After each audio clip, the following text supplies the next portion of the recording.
Remember how you felt this day? Well, I know a couple of ladies who said, but we decided to just show them. And we went to New York City on New Year's Eve right after 9/11.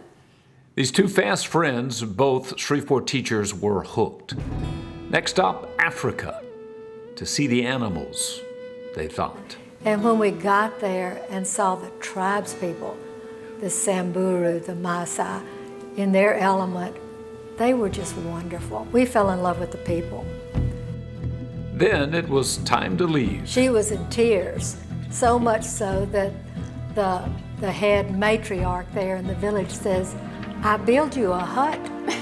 And I said, "She'll be okay once we get on the plane, she'll be all right." Next stop, the Baltic states and Russia. But it was outlandishly opulent, and you begin to understand the revolution that took place. In Nairobi, there was a slight hitch. There were no cabs.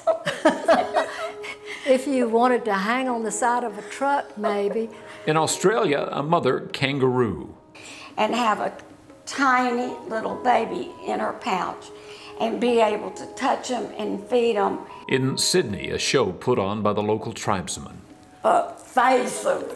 And he said, "Wait a minute. You better laugh louder than that. We used to eat you people."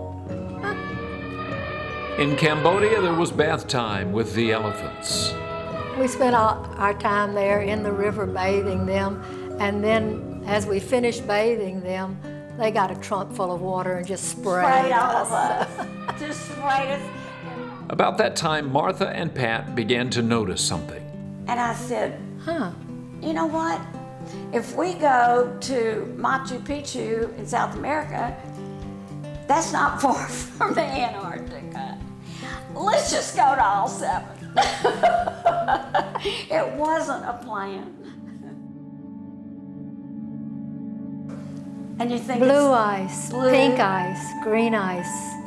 Every motion of the sun changed the shading on it and the shadows on the mountains and the ice, and it was just amazing.